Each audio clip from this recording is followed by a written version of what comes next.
राधे राधे, जय श्री कृष्णा। आज है छठे दिन की भागवत कथा, तो चलिए सुनते हैं। श्री राधे।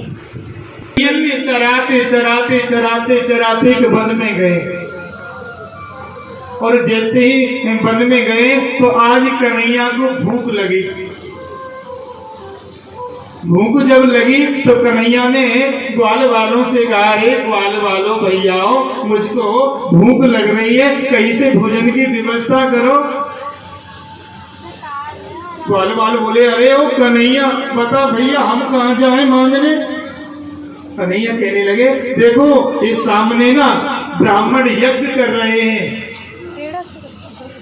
बड़ी जोर जोर से स्वाहा स्वाहा यज्ञ कर रहे हैं, इनके पास जाओ, कुछ प्रसाद लेकर के आ जाओ। अब तो ग्वाल वाल श्री दामा मदमंगल ब्रजवासी वहां पर पहुंचे। ब्राह्मणों के पास में जैसे ही यज्ञशाला के नजदीक पहुंचे तो ब्राह्मणों से कहने लगे कि हमारे कन्हैया को भूख लगी है, आप कुछ प्रसाद में दे दीजिए। लेकिन ब्राह्मणों में किसी ने कुछ नहीं बोला, अपनी बस पूजा पर ध्यान, पाठ पर, स्वाहा स्वाहा इन पर ध्यान। काफी देर हो गई ब्रजवासियों को उनसे कहते कहते, लेकिन उन्होंने कुछ नहीं दिया। ब्रजवाल वाल कन्हैया के पास में आए और पास में आकर के कहने लगे, कन्हैया वाह, तूने आज हमको कहाँ भेज दिया, वो तो स्वाहा से ही फुर्सत नहीं है, हमको खाने के लिए कुछ नहीं दिया। कन्हैया बोले, आप उनके पास गए क्यों थे? वो तो ज्ञानी ध्यानी है, उनके पास ना जाना चाहिए था। आप ना उनकी जो धर्म पत्नी है ना ब्राह्मणी, उनके पास में जाते, क्योंकि माता का जो हृदय होता है ना बड़ा कोमल होता है, मक्खन की तरह।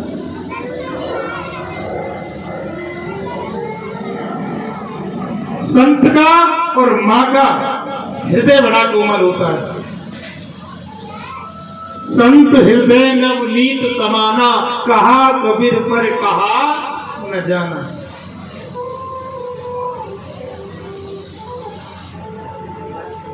माताओं पर कष्ट ज्यादा देखा नहीं जाता, बहुत जल्दी पिघल जाती है। नहीं, इसको कष्ट है, खुद को कष्ट होने लगता है, बहुत कोमल होता है माँ का हृदय। कन्हैया ने कहा, तुमको उनके पास में जाना चाहिए था, ब्राह्मण पत्नियों के पास में। ब्रजवासी कहने लगे, पहले क्यों नहीं बताया आपने, अब हम बार बार ही जाते रहेंगे। अब ब्रजवासी दोबारा से ब्राह्मण पत्नियों के पास में आए। अब वो यहाँ से यज्ञशाला थी, उनके सामने ही ब्राह्मणी रहती थी। अब जैसे ही ब्रजवासी दोबारा आए, अब तो ब्राह्मण वो सब यज्ञ कर रहे थे, घूर घूर कर देखने लगे। ब्रजवासियों ने उनकी तरफ ही नहीं देखा, सीधा माताओं के पास में गए। ब्राह्मण यज्ञ करते समय ना तो बोल सकते, ना कुछ कह सकते। अब तो सब ब्रजवासी जैसे वहां गए, उनको प्रणाम किया, ब्राह्मण पत्नियों को कहा कि हमारे कन्हैया आए, बालकृष्ण, उनको भूख लगी है, माताओं आप कुछ दे दो, प्रसाद बना देती है। तुरंत ब्राह्मण पत्नियों ने प्रसाद बनाया। उनका एक भाव हुआ कि हम अपने हाथों से ना इस प्रसाद को उनको खिला करके आएंगे। अब खिलाने के लिए प्रसाद को लेकर के जैसे ही चलने लगी तो उनके जो पति यज्ञ कर रहे थे ना, वो घूर घूर कर देखने लगे। यज्ञ करते समय बोल तो सकते नहीं, अब बोल नहीं सकते तो उन्होंने क्या काम किया, पत्नियों ने घूंघट किया और सीधा कन्हैया के पास में पहुंच गए। कन्हैया को गोदी में लेकर के कन्हैया से कहने लगी, गोविंद आपको अपने हाथों से हम खिला देना। कन्हैया ने कहा, माता खिला दो। बड़ा प्रेम गोविंद मिलता है तो प्रेमी को मिलता है, ज्ञानी ध्यानी को आज तक ना मिला है। सबने प्रसाद खिलाया, ब्राह्मण पत्नियों को भगवान ने दर्शन दिए। अब दर्शन देकर के कहने लगी वो पत्नी, गोविंद अब हमारे जो पति है ना वो हमसे लड़ेंगे। भगवान ने कहा कुछ नहीं होगा। अब उनको यज्ञ करते करते ज्ञात हो गया हमसे कितनी बड़ी भूल हो गई। एक गोविंद से हम नहीं मिल पाए, ब्रह्म हमारे यहाँ आया, हम उनसे मिल नहीं पाए। इस हमसे अच्छी तो हमारी ये धर्म पत्नी आए, कम से कम गोविंद को दर्शन तो दे दिया। वो आई, उनको आदर सत्कार मिला।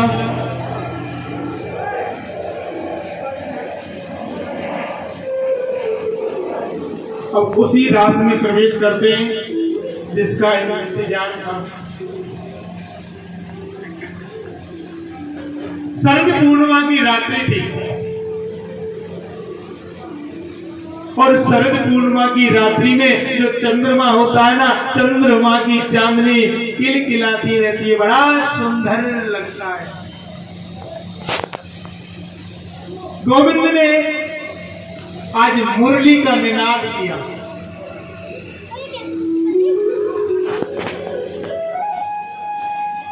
पीपल के वृक्ष के नीचे बैठ करके ऐसी मुरली को बजाया,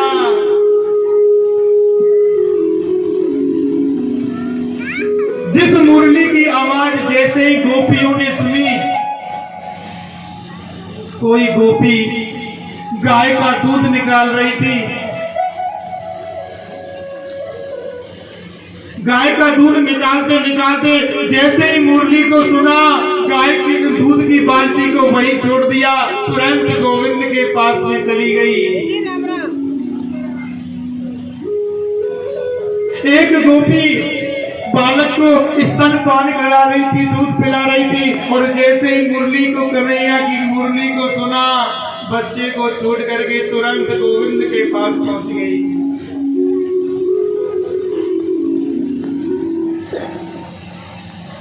एक गोपी तैयार हो रही थी, एक आंख में कजरा लगा था, और जैसे ही मुरली की आवाज को सुना,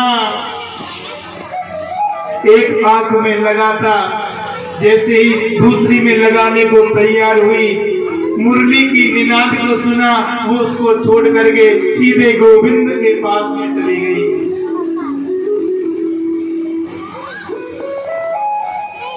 जो गृह कार्यों को कर रही थी गोपियां, जैसे जैसे कन्हैया ने मुरली बजाई, उस मुरली को सुन करके सब गोपियां जंगल में पहुंच गई। और वहां पहुंच करके एक ने क्या काम किया, अपनी पत्नी जो थी, एक गोपी अपने पति को खाना खिला रही थी, और खाना खिलाते खिलाते मुरली की आवाज को सुना तो पति को छोड़ करके सीधे कन्हैया के पास में चली गई।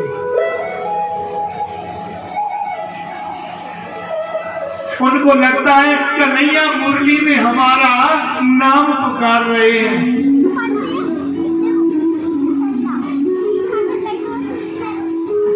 एक गोप ने क्या काम किया, उसको पता लगा, जैसे कन्हैया ने मुरली बजाई, उसकी गोपी जाने लगी, तुरंत गोपी को पकड़ा, कमरे में बंद कर दिया। देखते ही कैसे जाएगी।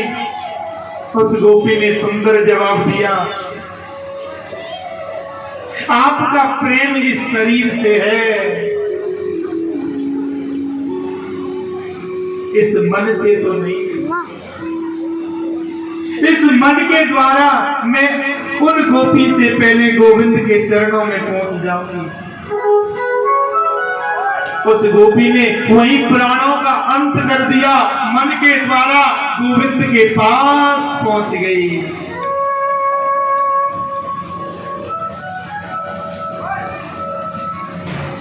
अब कन्हैया के पास सब गोपी पहुंच गई।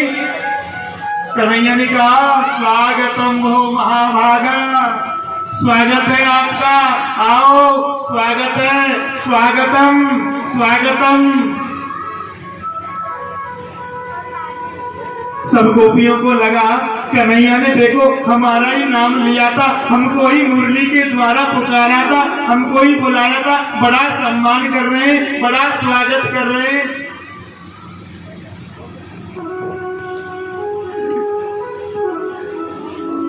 कन्हैया ने कहा, देवी आप आई हैं तो आपका स्वागत है, लेकिन ये बताओ आप आई क्यों हैं? अब गोपियां कहती हैं प्रभु क्या मतलब? कन्हैया बोले मुझे लगता है कि आपने कभी जंगल नहीं देखा था, इस जंगल को देखने आप आई। और पतिव्रता नारी को अपने पति को छोड़ करके नहीं जाना चाहिए, और आप सब अपने पतियों को छोड़ करके इस जंगल में क्यों आई?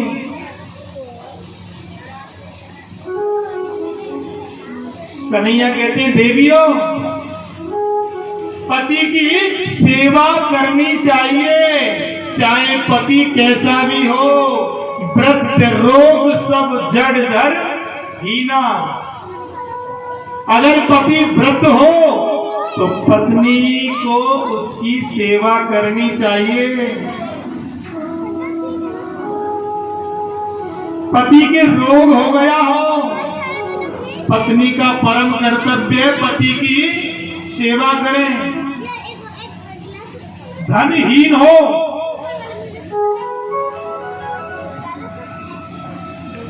उस पति के लिए नहीं है, धन था तो सेवा की, धन नहीं है तो सेवा बंद। मित्र हजारों होते जब तक पैसा पास होता है, और गरीबी में टूट जाता है रिश्ता जो खास होता है।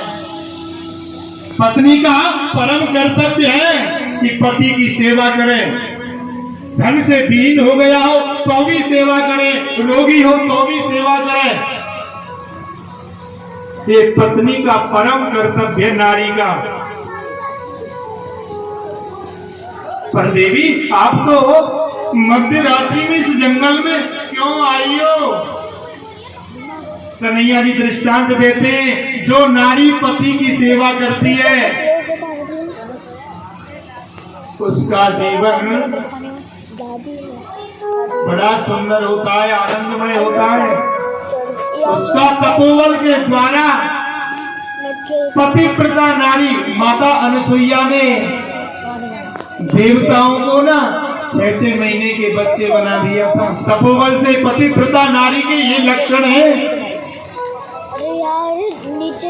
कि पति बाहर गए थे, बाहर से आने के बाद में वो थक गए।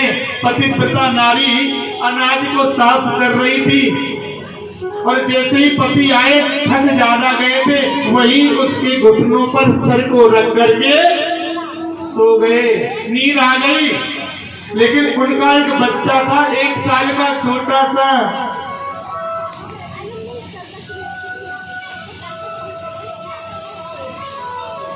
पति सो गए, पति को जगा भी नहीं सकती। अगर पति को जगाती है तो पति धर्म नष्ट होता है। उसका छोटा बच्चा दूध उबल रहा था भट्टे में। भट्टा कहते पहले गांवों में होते थे महाराज। उसका छोटा बेटा घुटमन घुटमन घुटमन घुटमन वहीं पहुंच गया जहां वो भट्टा था। पतिव्रता स्त्री देख रही थी कि मेरा बेटा वहां पहुंच गया है, कहीं इस अग्नि में ना गिर जाए, जल जाएगा, भस्म हो जाएगा। पति को जगा नहीं सकती कि पति व्रत धर्म नष्ट हो जाएगा। और ऐसा करते करते उसका बालक उस अग्नि में गिर गया। उसने कहा गोविंद,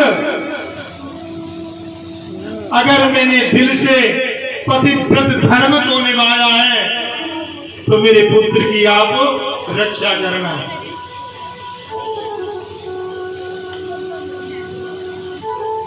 कुछ देर के बाद में पति की निद्रा जागी। पति उठे तो पति को जब छोड़कर उठ गए तो छोड़ करके तुरंत दौड़ी दौड़ी उस अग्नि के पास में गई। वहां उसने क्या देखा, अग्नि के साथ में बच्चा खेल रहा है।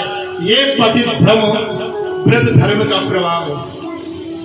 उसने तुरंत गोदी में लिया और गोविंद को धन्यवाद किया। देवी, पतिव्रत नारी का तो ये लक्षण है और आप अपने पतियों को छोड़ करके मेरे पास आ गई, बाहर चला गया है, तो उस पत्नी का कर्तव्य है फोटो रूपी फोटो रख ले, तस्वीर रख करके पूजा करें।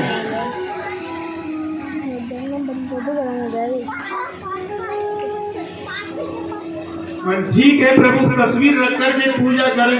अगर पूजा करते करते उसका पति आ जाए तो उसको क्या करना चाहिए? उसका पति, फोटो की पूजा कर रही हो स्त्री, उसका पति आ जाए, आकर के गेट को खटखटाए, उस पत्नी का क्या कर्तव्य है? या पति की पूजा करनी चाहिए या गेट पर खड़ा पति है उसको गेट को खोलना चाहिए? भगवान ने कहा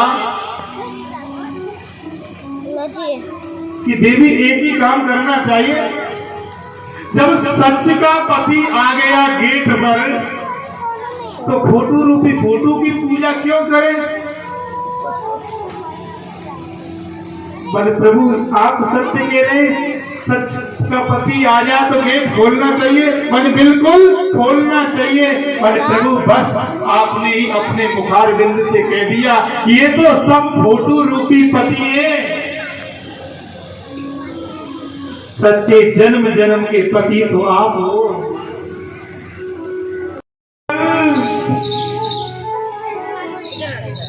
हे पीपल के वृक्ष, आप में तो विष्णु भगवान का वास है, आपने मेरे गोविंद को देखा है क्या? कोई जवाब नहीं मिलता। सोचती आप क्यों बताओगे?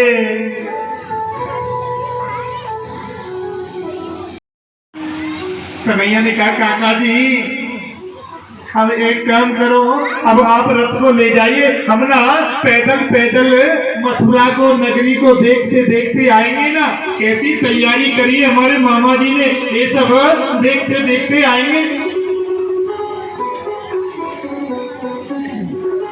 अब सब ब्रजवासी मिल गए, ब्रजवासी कहने लगे कन्हैया आपके मामा ने ना बहुत सुंदर व्यवस्था की है, देखना मथुरा नगरी को दुल्हन की तरह सजवा रखा है, जगह जगह पर तोरण लगवाए हुए, ब्रज नारी ऊपर छतों से पुष्प लेकर के करी है, पुष्पों की वर्षा कर रही है, बड़ी सुंदर व्यवस्था आपके मामा जी ने कंस ने बनवाई है।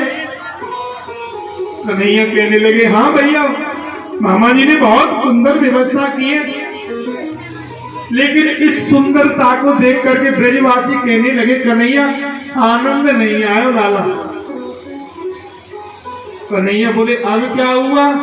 बोले सुनो, हमारे जो कपड़े ना बड़े मैले और कुचेले, आपके साथ हम कैसे लगेंगे चलते हुए इसमें, ये हमको अच्छा नहीं लगा लाला। कहीं से अगर कपड़ों की व्यवस्था हो जाए ना फिर तो आनंद आ जाएगा। अब कन्हैया ने कहा अच्छा, कन्हैया ने कहा ठीक है। तो कंस का धोबी था रजक, कंस के कपड़े धुला करता था, राक्षसी कपड़े होते थे ना उनको धुला करता था। कन्हैया ब्रजवासियों को लेकर के वहीं पहुंच गए। कन्हैया जी ने कहा मामा जी प्रणाम। उस रजत नाम के धोबी ने सोचा आप कौन? अरे मामा जी आपने हमको नहीं पहचाना, अरे हम कंस के भांजे कृष्ण हैं, ये मेरे भाई बलदाऊ हैं। कंस ने घोषणा कर रखी थी जो कृष्ण और बलराम को मार देगा उसको मैं आधा राज्य दे दूंगा।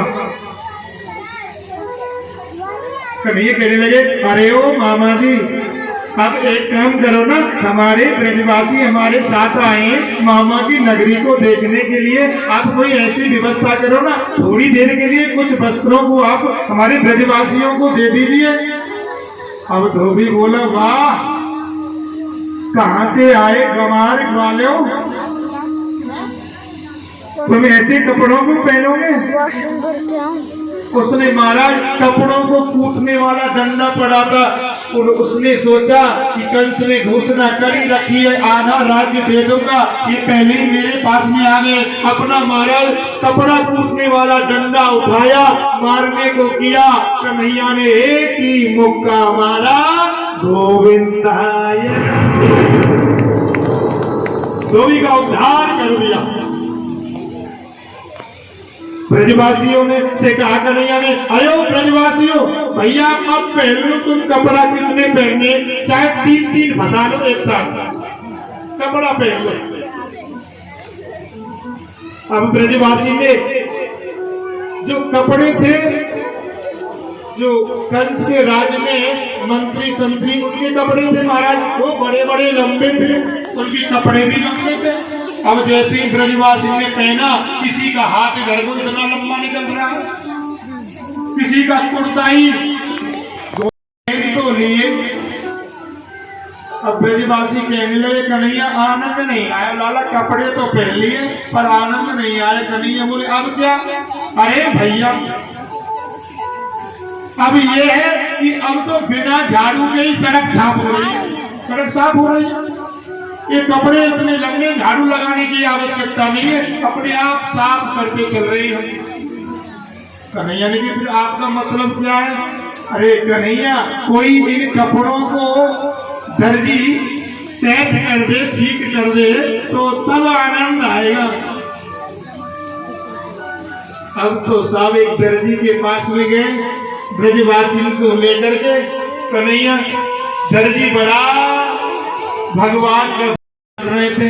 कंस की एक दासी थी, वो 3 जगह से टेढ़ी थी, जिसका नाम था कुब्जा। वो कंस को प्रतिदिन केसर का चंदन घिस करके चंदन अपने हाथों से लगाती थी।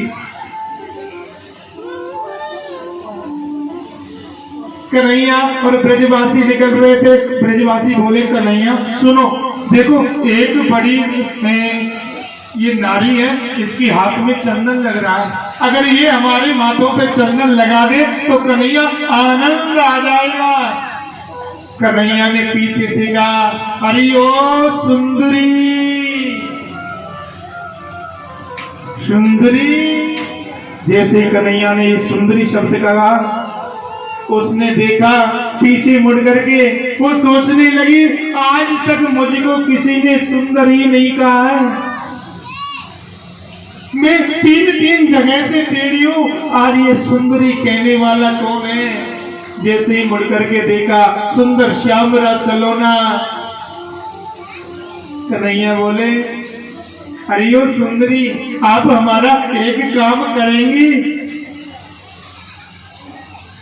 आप इस चंदन का हमारे माथे पर लेपन करेंगी? कुब्जा ने जवाब दिया, प्रभु आपके माथे पर जरूर लगाऊंगी। मैं आज तक, अब तक कंस के यहाँ इस चंदन को लगाया करती थी, लेकिन ये शब्द किसी ने मुझसे नहीं कहा, आपने सुंदरी कहा है, तो मैं आपके मस्तक पर जरूर चंदन लगाऊंगी। अब तो उस पूजा ने कन्हैया की माथे पे सब ब्रजवासियों को ऐसा चंदन लगाया, बड़े सुंदर लगने लगे महाराज। ब्रजवासी अब कहने लगे, कन्हैया सुनो, लाला एक बात बता, देख याने हमें चंदन लगायो और बेचारी जैसे तैसे चल रही थी, ये यहाँ पे चले ना जा रहे हो, 3 जगह पे टेढ़ी है। अरे कन्हैया, कम से कम चंदन कोसो तो काम कर दे तू या को। कन्हैया बोले, क्या मतलब ब्रजवासी? अरे भैया, कितना हमारा उपकार करो है, तू यार 3 जगह पे टेढ़ी है, कम से कम या तू सीधी तो कर दे। कन्हैया समझ गए। कन्हैया ने थोड़ी से हाथ लगाया, एक पैर के अंगूठी से पैर लगाया, एक झटका दिया, सुंदर सर्वांग सुंदर हो गई। बोलिए भक्त वत्सल भगवान की। क्षमा याचना मांगने लगी।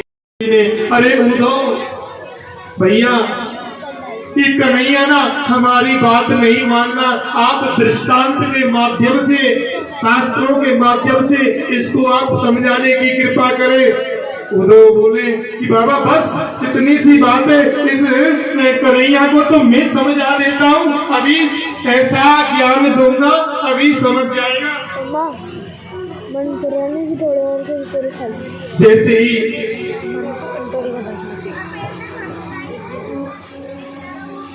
उद्धव कन्हैया की कक्ष में गए, उद्धव ने कहा कन्हैया क्या बात है, क्यों आप रो रहे हैं? कन्हैया ने कहा उद्धव मुझे मेरे ब्रजवासी की याद आ रही है, मेरी ब्रज गोपिन की याद आ रही है, यशोदा मैया की याद आ रही है, वो मेरे बिना कैसे रह रहे होंगे। उद्धव ने कहा गोविंद आप खामा कोई किसी के बगैर नहीं रहता, सब अच्छा रह लेते, आप वहां की चिंता ना करिए, ये कोई प्रेम नहीं है। कन्हैया बोले उद्धव नहीं, वो मेरे सिवा रह नहीं सकते। उद्धव ने ज्ञान देने की कोशिश की। कन्हैया ने कहा उद्धव तो एक काम करो, ब्रजवासी की खबर सुन लेकर के आओ, आप ब्रज में जाओ और उनकी खबर सुन लेकर के आओ, उनको समझा करके आना। उद्धव कहने लगा कन्हैया से, ये कन्हैया से कह रही उद्धव ये मुझ पर छोड़ दो, मैं जा रहा हूँ, उनको ऐसा समझाऊंगा आज के बाद में आपको कभी याद नहीं करेंगे। निर्दयी है, तू भी ऐसा करता है जैसा उस कन्हैया ने हमारे संग में किया है, ऐसा ही करता है। तू भी उस पुष्प से रस चूस लेता है, उस पुष्प को त्याग देता है। कन्हैया ने प्रेम हमसे किया था तो हमको त्याग दिया। तेरा भी काम वही है, तू दूर हट जा हमसे, हम आपको देखना नहीं चाहते। ये दशा हो गई गोपियों की। एक गोपी ने ना भगवान का चित्रपट बनाया, बड़ा सुंदर चित्रपट बना करके, लेकिन उसमें पैर नहीं बनाए चित्रपट में। उद्धव आए, आकर के उन्होंने देखा ये चित्रपट, दशा तब देखी गोपियों की, मैंने इस चित्रपट में तो पैर ही नहीं है। गोपियों ने जवाब दिया इसमें पैर हमने बनाए नहीं, कहीं ये चित्रपट में पैर बना दे तो हमसे दूर नहीं हो जाए, इसलिए इसके पैर नहीं बनाए। ये दशा देख करके उद्धव पहुंचा। उद्धव ने कहा आप खामा की बात करते हैं, अब आनंद से रहिए, भूल जाओ उस गोविंद को।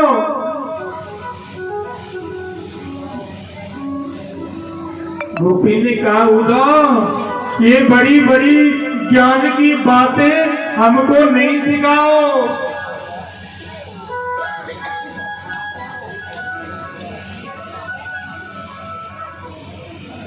आपको क्या पता है प्रेम क्या होता है? जिसके कांटा लगता है ना पीड़ा को, वो पहचानता है कि कितनी पीड़ा हो रही है।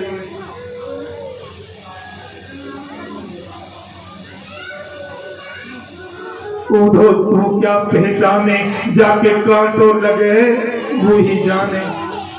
आप प्रेम की परिभाषा को आप कहां समझते? उसने तो हमसे प्रेम किया और हमको छोड़ करके चले गए। गोपियां कह रही है उद्धव सुनो, तपी सूरज से निकलती है तपना जमीन को पड़ता है, निगाहें प्यार करती है तड़पना दिल को पड़ता है। आपको क्या पता है प्रेम होता क्या है? उनकी बातों को सुन करके उद्धव अपने ज्ञान को भूल गए। उन्होंने कहा इतना अथाह प्रेम उन्होंने कहा माँ यशोदा का घर कौन सा है, उनसे भी वार्तालाप करके देखो। घर का पता बताने की आवश्यकता नहीं है, ये नाली का जो पानी आ रहा है ना, आप इसके सहारे चले जाओ।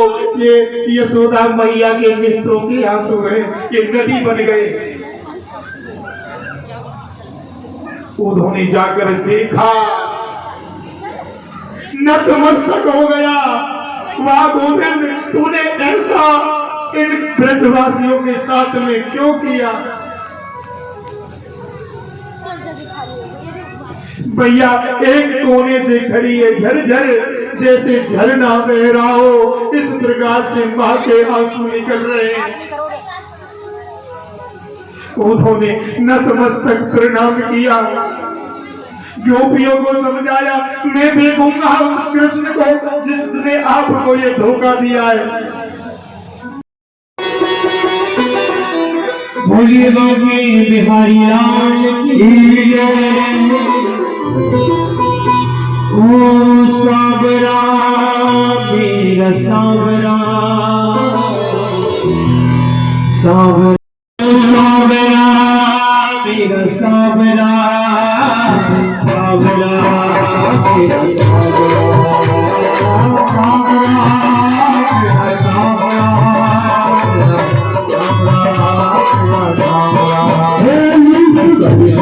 गया दिल जिगर, गया दिल जिगर, सावरा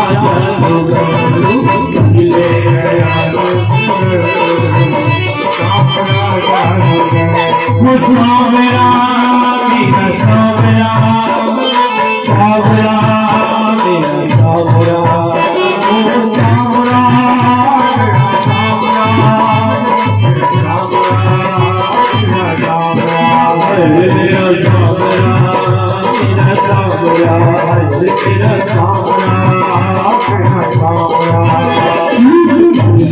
गया दिल जिगर, ले गया दिल जिगर, सावरा जादूगर ले गया, सावरा जादूगर।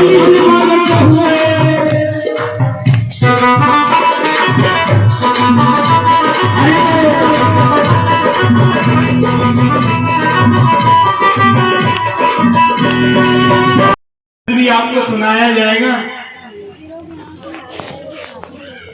उनका भाई है रुक्मी।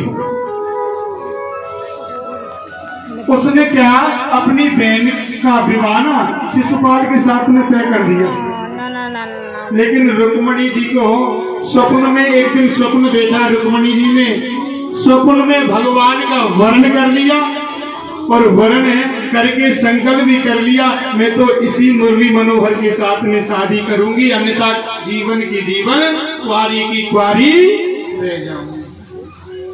और शिशुपाल ने तय कर लिया रिश्ता शिशुपाल के साथ में रुक्मी ने। अब क्या होगा?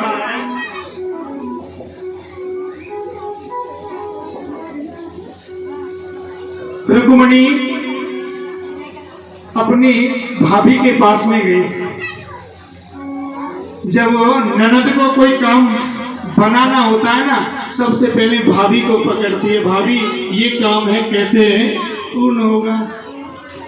भाभी से कहने लगी, भाभी मैंने स्वप्न में गोविंद को वर्ण कर लिया है, मैं चाहती हूँ मेरा विवाह गोविंद के साथ में हो और मेरा भाई शिशुपाल के साथ में करना चाहता है। भाभी बोली, आप चिंता ना करें, आप एक काम करिए, एक पत्र लिखिए। उस पत्र में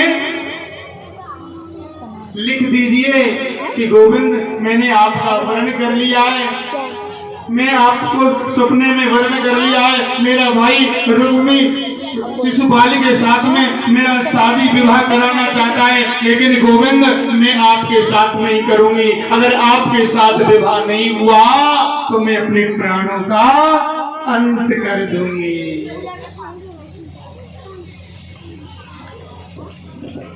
पत्र लिखा।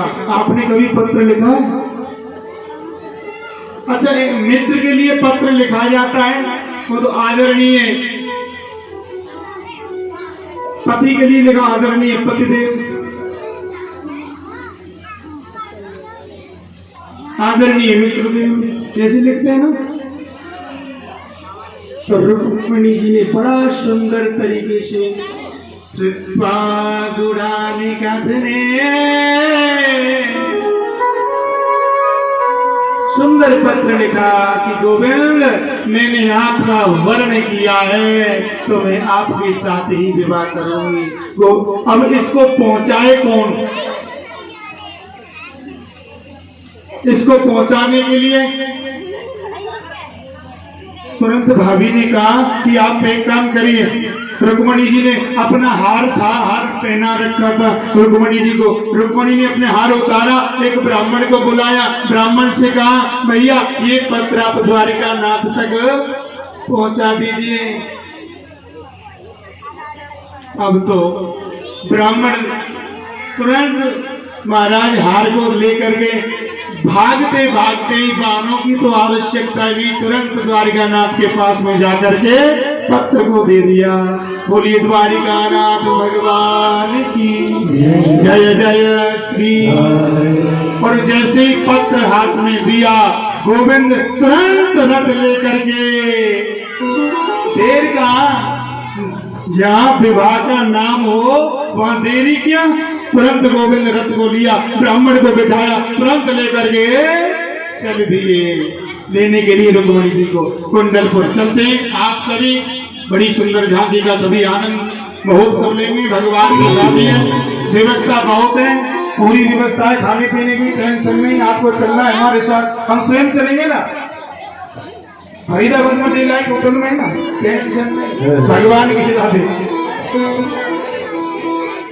देखो कन्या जो दान करे ना भैया, इतनी सुंदर भाव मैंने देखा कहीं नहीं। सत्य बता रहा हूँ आपको, जितना सुंदर भाव यहाँ मेरे मैयाओं का दिखा है ना मुझको, ऐसा भाव यहाँ कथा हर जगह करता हूँ। 5 तारीख से कथा फिर छत्तीसगढ़ कर रहा हूँ, 5 मई से, जून से।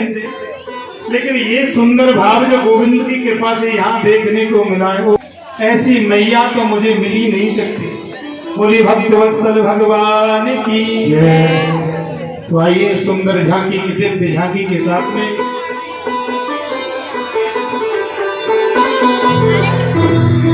मेरी सखियां मुझे मेहंदी लगा दो,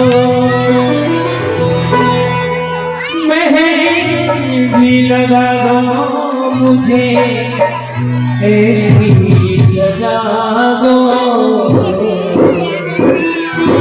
ओ मुझे सुंदर की दुल्हन,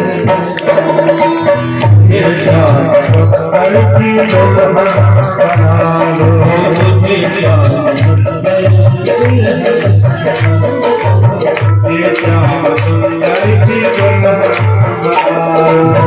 आओ मेरी सखियां मुझे मेहंदी लगा दो, आओ मेरी सखियां मुझे मेहंदी लगा दो, मेहंदी लगा दो मुझे, ऐसी सजा दो, मेहंदी लगा दो मुझे, ऐसी सजा दो, मुझे श्याम सुंदर की दुल्हन बना दो,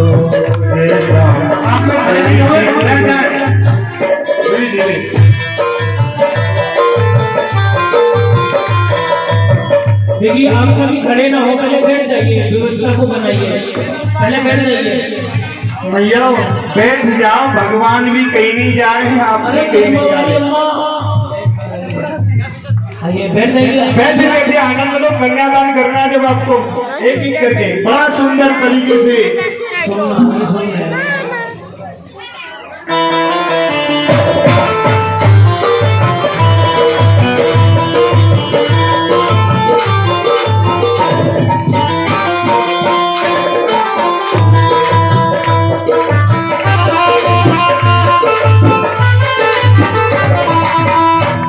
सब मेरी बात चलाई,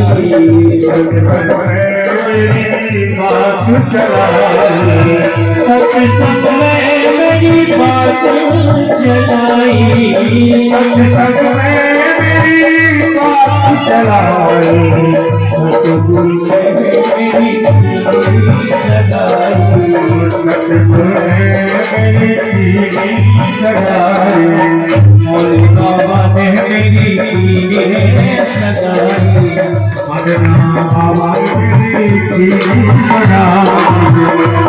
और उनको बोला के हंसले बाबा करा दो बोला के हंसले बाबा करा दो बाबा को बोला के हंसले बाबा करा दो हंसले बाबा करा दो मुझे मेरे सजना की सजनी बना दो मेरी सजना की सजनी बना दो सजना की सजनी बना दो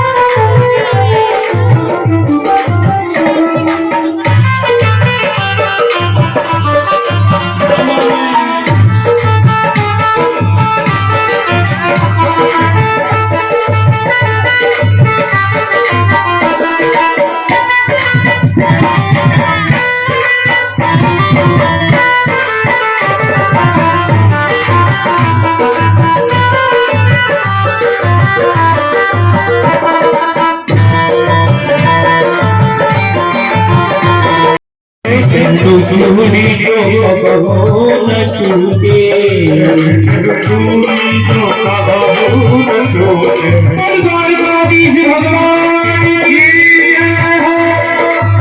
ऐसे चूड़ी जो कबो न टूटे चूड़ी जो कबो न टूटे ऐसा रोग न टूटे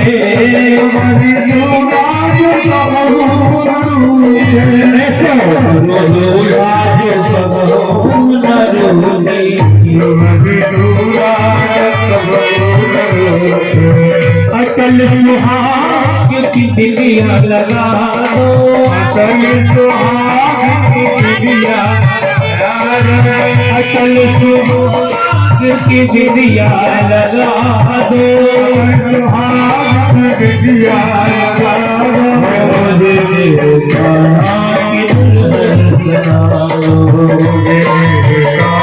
की दुल्हन मुझे मेरी सजना की सजनी बना दो सजना की सजनी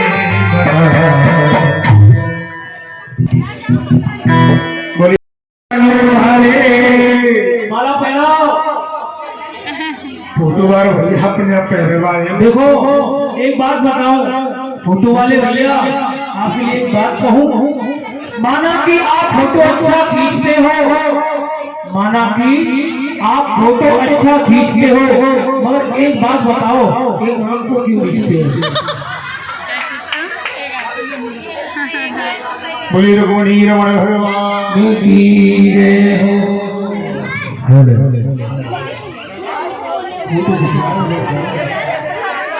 अरे ये माला अभी तो फूलों की होली भी होगी प्यारे थोड़ी थोड़ी सी तोड़ के रख लो इस फूलों को उनको अलग मंगाए तोड़ लो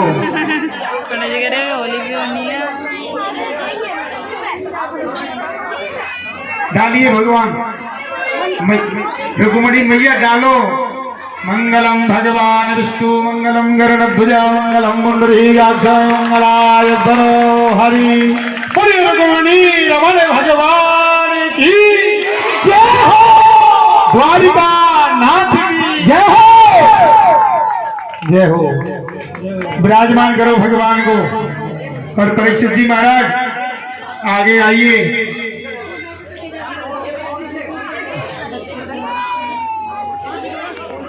बैठ जाओ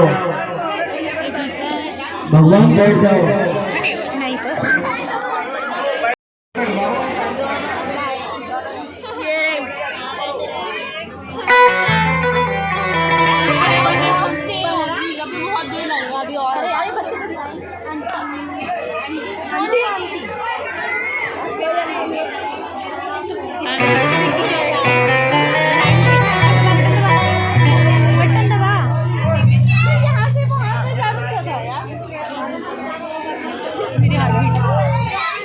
कोई नहीं, जो भी श्रद्धा रूपी है वो रखिए, कोई दिक्कत नहीं। अपने नैमित्तिक मंगलम भगवान विष्णु मंगलम गरुड़ध्वजा मंगलम पुंडरीकाक्षः मंगलायस्तनो हरि। कन्यादानं महादानं सर्वदानेषु दुर्लभं तद्देव विवर्धने।